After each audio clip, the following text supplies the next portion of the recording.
लोकसभा चुनाव से पहले ग्वालियर में पूर्व केंद्रीय मंत्री और कांग्रेस के कद्दावर नेता रहे स्वर्गीय माधवराव सिंधिया के नाम पर एक बार फिर से सियासत शुरू हो गई है।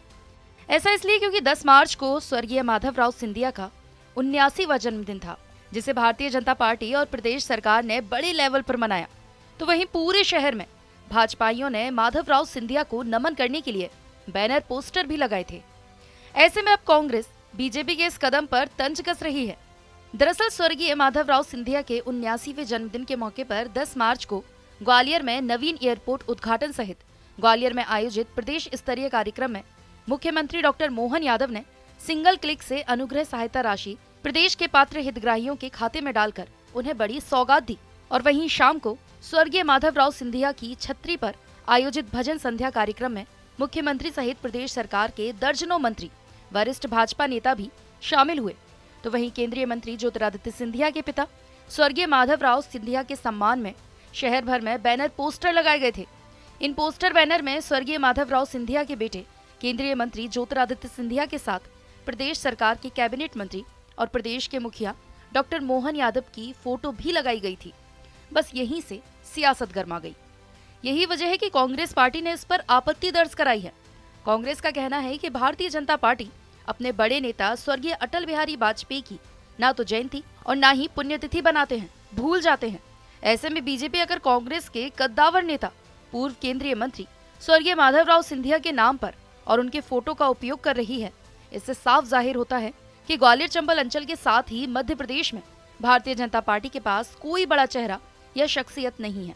लेकिन जनता समझदार है और आने वाले 2024 के लोकसभा चुनाव में बीजेपी के इस दिखावे का कोई असर नहीं होगा, बल्कि कांग्रेस और ज्यादा मजबूत होगी।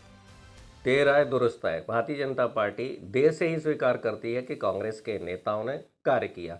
अटल बिहारी वाजपेयी जी भी ग्वालियर से हैं, लेकिन भारतीय जनता पार्टी के लोग न तो उनकी जयंती मनाते हैं, न पुण्यतिथि मनाते हैं, यहाँ तक कि भूल जाते हैं। कोई बैनर होर्डिंग नहीं लगाए जाते हैं। वहीं माधवराव सिंधिया जी कांग्रेस के नेता रहे, उन्होंने बड़े बड़े कार्य किए। मालनपुर औद्योगिक क्षेत्र का विस्तार किया। कई तेज़ गति से चलने वाली शताब्दी एक्सप्रेस जैसी ट्रेनें ग्वालियर में रुकने लगीं। तो भारतीय जनता पार्टी के लिए देर से स्वीकार करते हैं। हमारे नेताओं को भारत रत्न भी देते हैं, उनके होर्डिंग पोस्टर भी लगाते हैं।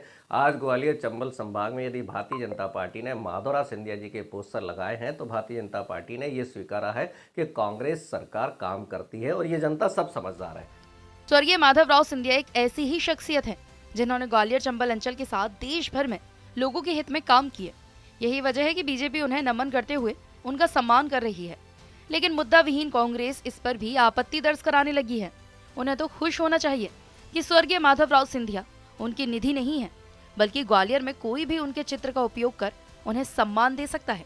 किसी भी महापुरुष की जयंती पर उसका सम्मानपूर्ण फोटो लगाना ये संस्कार और संस्कृति का विषय है और कांग्रेस अपने अवसान काल में संस्कार भी भूल चुकी है, संस्कृति भूल चुकी है। माधवराव सिंधिया केवल कांग्रेस के नेता नहीं थे, उन्होंने ग्वालियर के विकास के लिए अनथक प्रयास किए थे और वे हमारे नेता श्रीमती ज्योतिरादित्य सिंधिया जी के पिताश्री हैं और उनका सम्मान करना हमारा दायित्व भी है।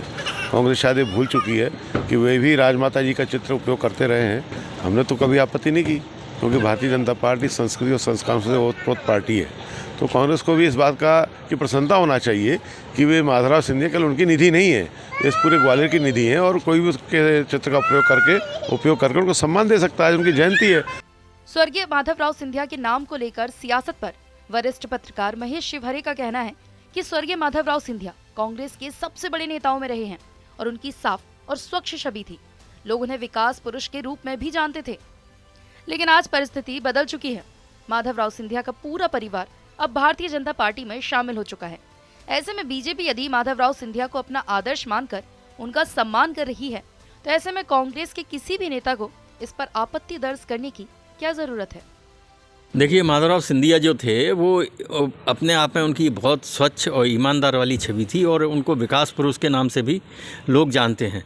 उनके कार्यकाल के समय में ग्वालियर सहित देश ने कई अपनी जो परियोजनाएं थी उनको अमली जामा पहनाया था। तो अब ऐसे में आज चूँकि परिस्थिति बदल चुकी है, पूरा सिंधिया परिवार ही एक तरह से बीजेपी में शामिल हो चुका है। तो अब यहाँ अगर बीजेपी उनके पिता का या उनके पूर्वज का सम्मान कर रही है, भले ही वो कांग्रेस के नेता रहे हों, लेकिन अब सम्मान कर रही है, तो ये एक वो चूँकि अब उनका देहांत हो चुका है, तो इसमें कोई किसी कांग्रेस के किसी नेता को इसमें कोई गुरेज नहीं होना चाहिए।